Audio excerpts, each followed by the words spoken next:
Hello, and welcome to the first episode of Beyond Sound. I'm Dawgness, and today I'm going to give an explanation of the painstakingly written song In Hollywood's Basement. If you like this video, shoot me a comment or direct message if you know of anyone in a group or artist who would like to be given a platform to dive deeper into their songs, lyrics, themes, or whatever. Don't hesitate.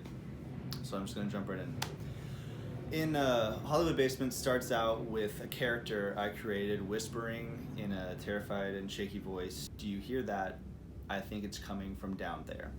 The down there phrase alludes to the very deep-seated beliefs that shape our overarching American identity, and the reason I chose those words is because I wanted that horror film vibe of, oh, don't go down there, we don't know what's down there, it's best to just leave it alone. And because the main theme of the song is America, and America is this big, monstrous power that can overthrow governments and commit atrocities on people all over the world, I had the character that delivered that line whisper it in a very shaky tone to create this image of overwhelming intimidation that mirrors America's effect on the powerless. So right before the music starts, I shout, "I am the provider of the ... And this is followed by a mess of sounds that I used to represent chaos and disorder.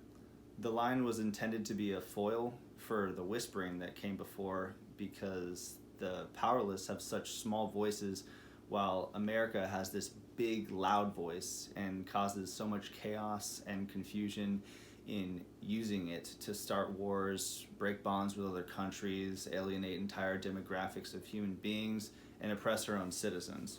So the hook starts off with, "That girl is dangerous, bad as all hell, but she's dangerous." This line is basically comparing our country to a beautiful young woman who has money and power, and also a terrifyingly huge ego that tends to come with a relentless and shallow adoration of anyone, whether they be a celebrity, a friend, a family member, so on. New face like a smog evening refers to the metaphorical makeup that is put on America by America. So just like how our beautiful sunsets are a product of pollution in our air, and beauty products that people wear aid in the aging of their own skin and too often destroy their images of themselves, America dolls itself up for the world to look like this majestic place, when in reality we host so many horrors such as mass shootings, systemic racism, political corruption, and just so much more. I felt that this line belonged in the song because we are this country that essentially values surface beauty at the cost of true beauty. Ink drips where I can't think or see is another multifaceted line that refers to a tattoo that can't be seen because it's behind this veil of understanding, which is why it can't be thought of either, but nonetheless is there. I spell ink, INC, to allude to the large corporations and powerful families that have worked behind the scenes to not only impact but form the intellectual, ideological history of this country. For better or worse, it really is for you to decide. The next part of the hook is more straightforward, and it says, "I want to find a new setting, want to buy a new country, just keep saying that it is what it is." And this section is a very on the nose and yet, in my opinion, necessary mirror held in the face of the listener. The idea I had behind that was, sure, we all want the world to be a better place, but a vast majority of us do very little to nothing to make it so. In fact, we probably do more to make it worse in many people's cases. And that goes for myself. I don't like music that is all holier than thou.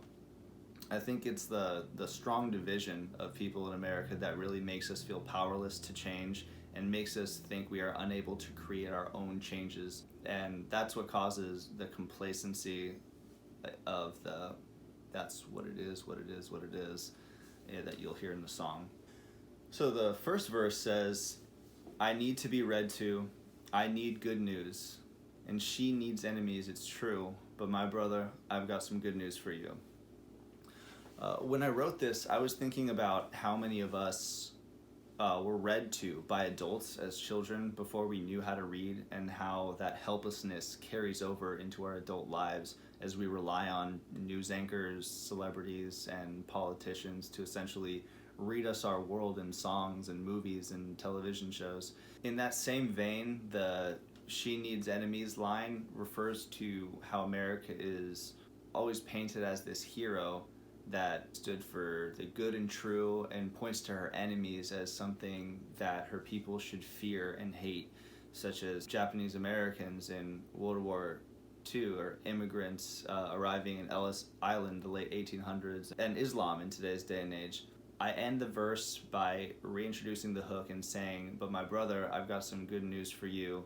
That girl is dangerous," which I wrote to kind of create this disillusionment within the song and hopefully make the listener ask why it is that we consistently side with a dangerous entity who is mysterious in its ways.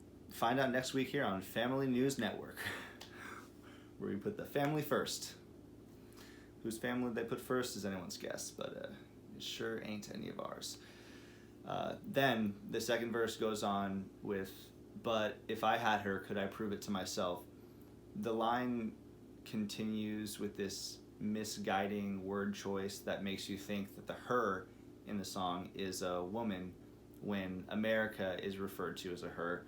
The line in actuality alludes to immigration and America's long history with it, all the way from white settler encroachment to Ellis Island, which I mentioned earlier, to the proverbial bad hombres that we see coming over the Great Wall today. Many people that are considered other or foreign by hundreds of years of American rhetoric actually lived here before us, or have lived here their whole lives. So, when someone is considered foreign in America, but they identify as American, how can they prove that to themselves, aka Americans, because that's what they are?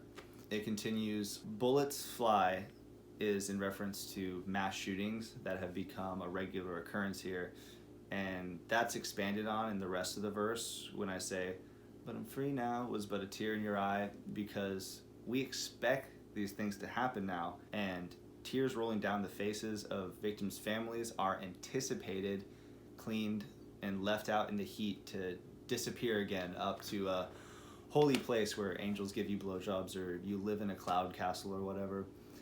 And then tonight's moonlight ignites this in you and I. We go back into night again, where we stay blind to all but what the moon shows us, and we can feel safe in the confines of our limited metaphorical vision. And it continues, the addendum to the second verse recalls the first verse, where there was once blindness, there's now enlightenment, where we now want to be excused and leave the table after realizing we poisoned our own food, our own way of life, growth, prosperity.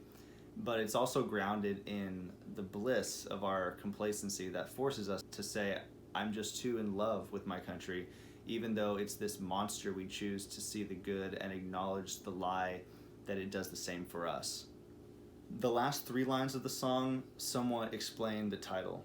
"I hope you're paying attention" is meant to be, an attention grabber, like, what's gonna happen, okay?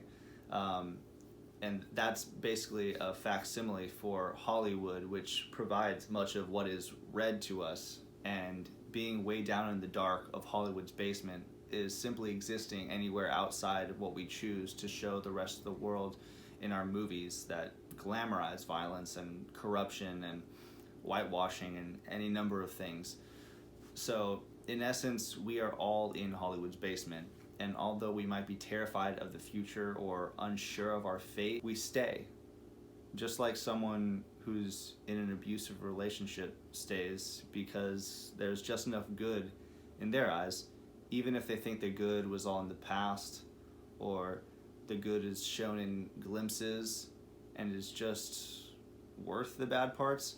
Because just as you can fall down the stairs into the face of Hollywood's basement, you can fall in love with all that happens there. Thanks for watching.